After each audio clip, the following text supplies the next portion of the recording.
Chapter 5. A Surprising Story. Nancy froze behind the wheel. Had she inadvertently hit someone? Her heart pounding in fright, she opened the car door to step out. At the same instant, a shadowy figure arose from a pile of hay near her. "I guess I must have scared you silly when I screamed," said a girl of Nancy's age, stepping forward. You're all right?" Nancy gasped. "Yes, I'm sorry I yelled. I came out here to check on our supply of feed for the chickens. I didn't think it was going to be a bad storm, so I didn't bother to go back to the house." "It's pretty bad," said Nancy. "Well, the storm terrified me," the girl continued. "I didn't hear your car coming, and when it rushed in here, I panicked." Nancy began to breathe normally again and told the stranger her name and the fact that the mechanism for raising the top of the convertible was not working. "That's a shame," said the girl. "And you must get your clothes dried. The storm is letting up. Let's dash over to the house. Grace will help you too. She's my sister. My name's Allison Hoover." "Hoover!" Nancy was tempted to tell Allison that she had been planning to call, but she decided not to mention it at the moment. It might be better to do her sleuthing more subtly. Nancy smiled at Allison. "Thanks a million. But first I'd like to wipe out the car. Are there any rags around the barn?" Allison produced several, and together the two girls mopped the water from the cushions and floor. By this time the rain had stopped. As Nancy and Allison sloshed through a series of puddles to the farmhouse, Nancy had a better chance to study her companion. She was tall, with reddish blonde hair and very fair skin. Her voice was musical, and she had an attractive, lilting laugh. The girls reached the run-down farmhouse and stamped the mud from their shoes on the back porch. Then Allison flung open the door, and they entered a cheerful kitchen. As the door shut behind them, another girl who was just closing the oven of an old-fashioned range turned toward them in surprise. "Grace, I've brought a visitor," Allison said quickly. "Nancy, I want you to meet my sister. She's the mainstay of our family of two." Grace Hoover cordially acknowledged the introduction and greeted Nancy with a warm smile. Nancy judged her to be at least 4 years older than Allison. Her face was rather serious, and it was evident from her manner that responsibility had fallen on her shoulders at an early age. Nancy was attracted to both girls and responded to their friendly welcome.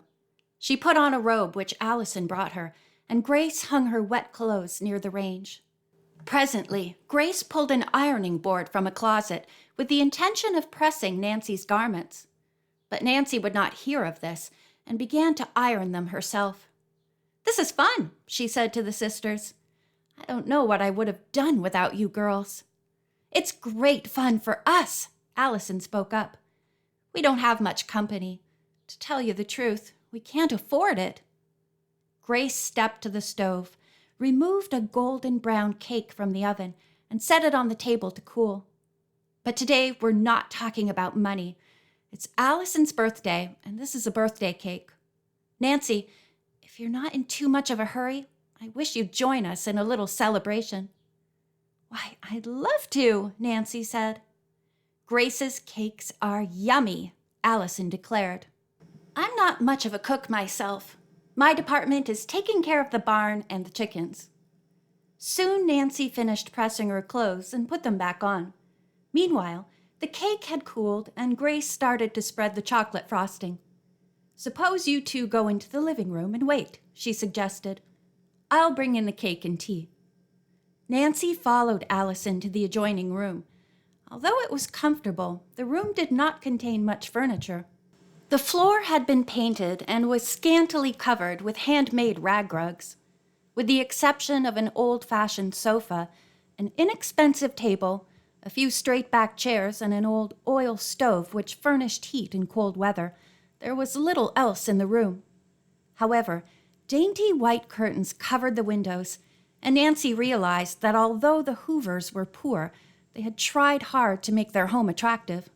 "Do you two girls live here alone all the time?" Nancy inquired. Allison nodded. Grace and I have been living here since Father died. That was 2 years ago. Mother passed away just before that. The girl added with a slight catch in her voice. Their illnesses took every penny we had. I'm terribly sorry, Nancy remarked sympathetically. It must be dreadfully hard for 2 girls to run the farm by themselves. Our farm isn't as large as it once was, Allison said quietly. We have only a few acres left. I know you are too polite to ask how we manage, Nancy. Grace helps a dressmaker at Masonville whenever she can get work. She makes all her own clothes and mine, too. And I raise chickens. From just beyond the doorway suddenly came the strains of Happy Birthday to You, Happy Birth. By this time, Nancy had joined in. She and Grace finished. Day to you, happy birthday, dear Allison. Happy birthday to you. Grace set the cake with 18 lighted candles on the table. She and Nancy sang the second verse with the words, May you have many more. Tears stood in Allison's eyes. When the song ended, she grasped her sister in a tremendous hug. Then she gave Nancy one. This is the nicest birthday I've had in years, she quavered. And it's one of the most enjoyable I've ever attended, Nancy said sincerely. Suddenly, Allison began to sing a tuneful old English ballad about the birthday of a village lass. Nancy listened entranced to Allison's clear bell-like tones. When she finished, Nancy applauded, then said, That was perfectly lovely. You have a beautiful voice, Allison. The singer laughed gaily. Thank you, Nancy. I've always wanted to take lessons, but as you know, voice training is pretty expensive. At that moment, Grace brought in a tray of fragrant tea. As she poured 3 cups, Allison blew out the candles and served the cake. I've never tasted anything more delicious in all my life, Nancy said enthusiastically. The 3 girls chatted like old friends. Finally, the sun broke through the clouds. As Nancy rose to leave, she noticed an unusual picture on the wall opposite her and commented on its beauty. Uncle Josiah Crowley gave it to us, Allison told her.